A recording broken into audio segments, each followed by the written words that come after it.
Opa, beleza a todos aí? Vamos aí para mais um vídeo, né? E foi feita uma pergunta lá no grupo, o Zé Cel, né? Um resistor pode bipar dos dois lados? Faz favor, né? Vamos lá, Zé. Aos demais amigos que ainda não viram as aulas, né? Porque tem as aulas de resistores para a gente entender exatamente isso, tem as malhas de sinais para a gente poder entender isso. E quando a gente fala sobre resistência, já está mais do que dadas as aulas aí para a gente compreender isso aí. Mas faremos questões de fazer quanto mais aulas, melhores, né? Vamos lá. Símbolo de resistência. Tá? Aqui, vamos dizer que seja um resistor na malha, seguindo a linha, né? A gente sabe que tem muito resistor que tem um zero aqui embaixo aqui ou aqui em cima. Quer dizer que essa resistência é 0 ohms. O que é elevado a zero, a gente é como se tivesse de um ponto a outro somente um filamento, né? Somente um filamento. A escala para fazer leitura de resistência é a escala ômica, né? Aquela que tem um símbolo lá, tipo um desenhozinho de uma ferradura de cavalo, né? É a escala de resistência. Ele vai conferir a resistência, escala ômica. Só que ele perguntou se é certo bipar dos dois lados a resistência.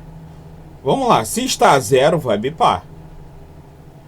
Porque a escala de continuidade não é para conferir resistência. A escala de continuidade é para verificar se há uma continuidade de um ponto ao outro. Se temos uma resistência de 0 ohms, evidentemente vamos ter uma continuidade de um ponto ao outro. Alguns multímetros, alguns, nem todos, pode confundir isso aí também, de você achar que tem um curto no componente. Alguns multímetros vai de 50 ohms estourando 70 ohms ele bipar. Alguns multímetros. Então, se você tem uma resistência, um exemplo de 30 ohms, né, que é assim, ó, 30, o símbolozinho da ferradurinha de cavalo, né, letra grega ohms, tá? Isso aí. O que que vai acontecer? Nesse multímetro que permite bipar, ele vai bipar. Então você não deve se guiar pela escala de continuidade, e sim pela escala ômica, e saber avaliar o valor da resistência. Sempre estar atento a isso. Se você está a 0 ohms, você, em escala de continuidade, você vai bipar. Não é verdade? Então, desenhando aqui algumas malhas também, vou desenhar aqui, ó, fazer um novo local. Vamos lá. Você tem aqui um integrado. Você tem aqui uma bobina. Você vai ter aqui uma resistência, ou a bobina, ou o resistor. Vamos lá, só para a gente compreender. Você tem aqui uma antena, terminal de antena. Só que você tem aqui, ó, um capacitor. Você tem aqui uma bobina. Você tem mais outra capacitor, mais uma bobina. Aqui você tem o GND da bobina. Só que a bobina não é considerado como se tivesse um curto, não é isso? Não é considerado como se ela tivesse um curto. Então esse GND aqui vai estar aqui,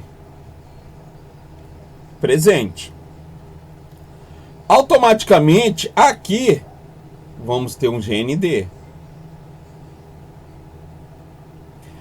Se essa resistência for 1K ohms, aqui a gente já não tem mais GND. Mas se essa resistência for até 70 ohms em alguns multímetros, a gente pode ter essa resistência baixa nessa malha e achar que temos um curto aqui nesse capacitor e nessa bobina ou dentro do CI, do integrado. Agora, se seu multímetro ele só faz interpretações de resistência alta, né? Ou se 10 ohms ele não dá continuidade, ele só vai dar se for 0 ohms, ele é um multímetro com uma qualidade um pouco diferenciada. Mas a gente está falando em escala de resistência. Não estamos falando em escala de continuidade. Agora, se você bater a continuidade, nessa bobina aqui, ela vai condenar aqui. Ela vai condenar do lado de cá do resistor. E só vai condenar do lado de cá se a resistência for baixa.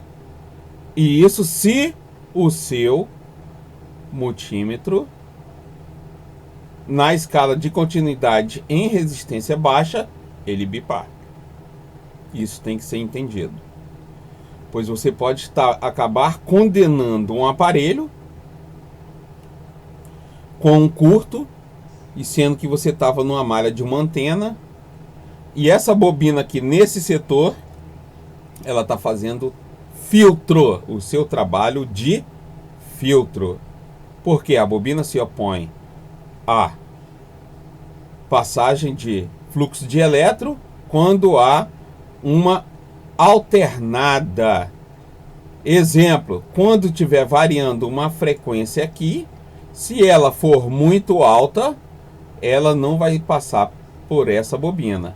E se ela for muito baixa, quando ela chegar aqui, ela vaza pela bobina para o terra, indicando que esse filtro nesse setor ele é um LB, banda baixa, que é low band. Eu acho que está correto assim, tá? Posso ter errado, mas é low band, banda baixa. Então, senhores, estamos entendidos, né? Então, quando você compreende realmente, corretamente, tanto a resistência, escala ômica, que você entende a continuidade, baseada em cima do seu multímetro, aí você consegue compreender as malhas, tá bom? Muito obrigado. Até a próxima aula. Fiquem com Deus.